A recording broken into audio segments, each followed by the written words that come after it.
Good morning all of you. आज हम दृश्य श्रव्य संचार ऑडियो विजुअल कम्युनिकेशन की चर्चा करेंगे। आधुनिक समय में ऑडियो विजुअल एड्स का प्रयोग दिन प्रतिदिन बढ़ता जा रहा है। ऑडियो विजुअल कम्युनिकेशन में क्रांति आ गई है। तो ऑडियो विजुअल कम्युनिकेशन क्या है? दृश्य साधन, विजुअल एड। सबसे पहले हम देखते हैं विजुअल एड, दृश्य साधन। दृश्य साधन द्वारा सूचनाओं को सिर्फ देखा जा सकता है।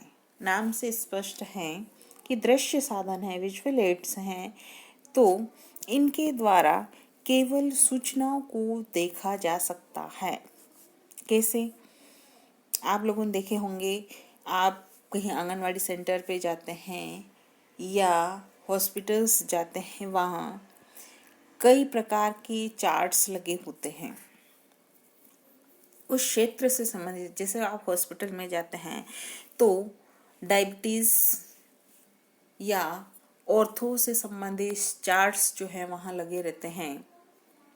मतलब मेडिकल से संबंधित जो चार्ट्स हैं वो लगे रहते हैं, और वो उन चार्ट को देखकर वहाँ जो लोग आते हैं वो समझ जाते हैं कि इन चार्ट के माध्यम से क्या संदेश जो है वो दूसरे व्यक्तियों तक पहुंचाना चाह रहे हैं, क्या कहना चाह रहे हैं। जैसे कैंसर का चार्ट है, उसमें ये बताया होता है कि कैंसर जो है वो कितना खतरनाक होता है और इससे जीवन को हानि होती है।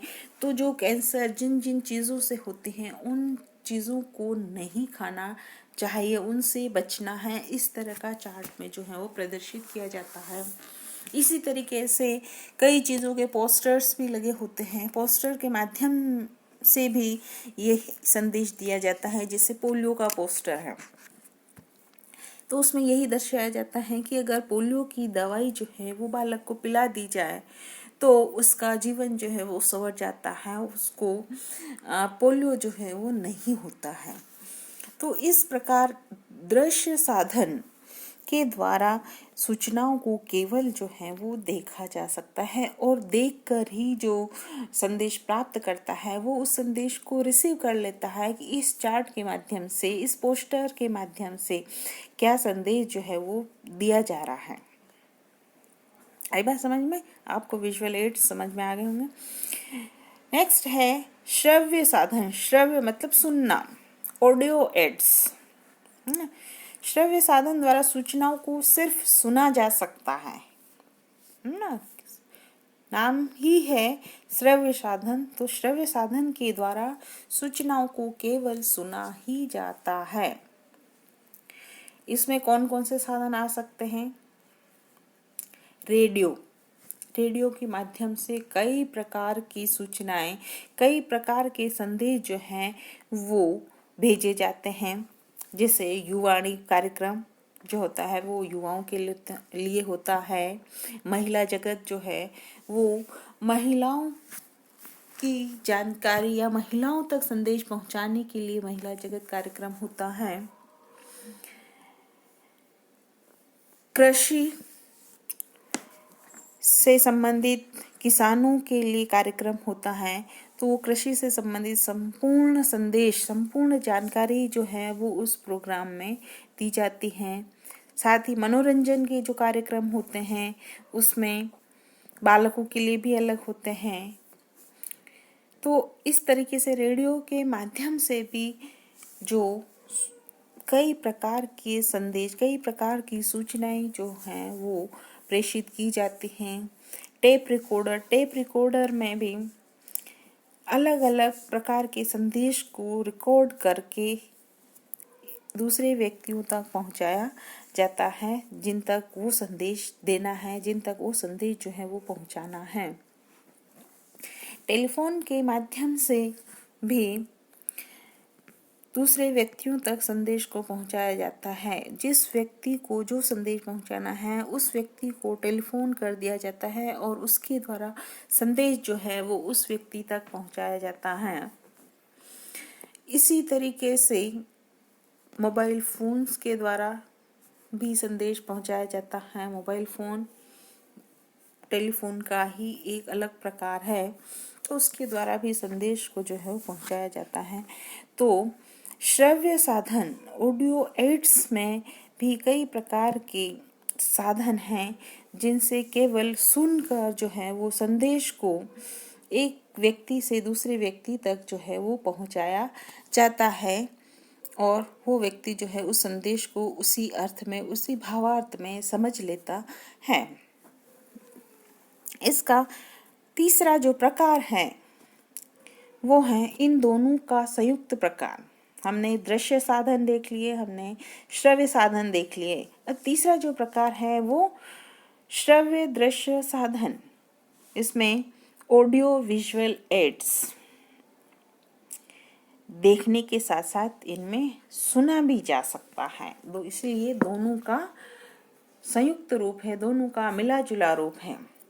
इन साधनों द्वारा सूचनाओं को सुनने के साथ साथ व्यक्ति जो है वो देख भी सकता है। जो सूचना हम कानों से सुन रहे हैं उन सूचनाओं को सुनने के साथ साथ उनको आंखों से देखा भी जा सकता है। इसीलिए इन साधनों को कहा जाता है श्रव्य दृश्य साधन। जैसे दूरदर्शन, टेलीविजन में हम संदेश को सुनने के साथ साथ आँखों से उसको भली भांति से देख सकते हैं। इससे जो संदेश है वो अधिक समय तक व्यक्ति को याद रहता है, क्योंकि सुनने के साथ साथ उसने उसको देखा भी है, तो उसका रिटेंशन जो है वो ज़्यादा होता है। दूसरा वीडियो में भी व्यक्ति संदेश को सुनने के साथ साथ उसको देख भी सकता है, तो उस संदेश को भी अधिक समय तक याद रखा जा सकता है। नेक्स्ट है रिकॉर्डिंग में भी संदेश को सुनने के साथ साथ उसको चित्रात्मक रूप से भी देख सकते हैं। फिर सीडी, डीवीडी, ये जो साधन है वो श्रव्य दृश्य साधन है, ऑडियो विजुअल एड्स हैं। कौन कौन से ऑडियो विजुअल एड्स हैं? दूरदर्शन है, वीडियो, रिकॉर्डिंग, सीडी, डीवीडी, है ना। इनमें हम संदेश को सुनने के साथ साथ उसको देख भी सकते हैं, इसलिए ज़्यादा समय तक वो संदेश जो है वो व्यक्ति के दिमाग में याद रहता है, उसको जिस लंबे समय तक वो याद रख सकता है। तो ऑडियो विजुअल कम्युनिकेशन जो है वो ज़्यादा इफ़ेक्टिव है। विजुअल, ऑडियो एड्स और ऑडियो विजुअल एड्स। तो ऑडियो विजुअल एड्स के द्वारा ऑडियो विजुअल कम्युनिकेशन जो होता है, हम बात कर रहे थे ऑडियो विजुअल कम्युनिकेशन, तो ये ऑडियो विजुअल एड्स के माध्यम से ही ऑडियो विजुअल कम्युनिकेशन होता है। तो ये जो कम्युनिकेशन है वो ज़्यादा प्रभावी है और व्यक्ति जो है वो ज़्यादा अच्छे से उस चीज़ को, उस संदेश को लंबे समय तक याद रखता है। आजकल जो ई लर्निंग की क्लासेस जो हो रही हैं, ई लर्निंग के माध्यम से स्टूडेंट्स जो ज्ञान प्राप्त कर रहे हैं उसमें वो पिक्चर और संदेश को सुनना दोनों साथ साथ कर रहा है, इसलिए उसको ज़्यादा रिटेन होता है। तो आपको ये अच्छे से समझ में आ गया होगा कि ऑडियो विजुअल कम्युनिकेशन जो है वो कितना इफ़ेक्टिव है। Thank you everyone.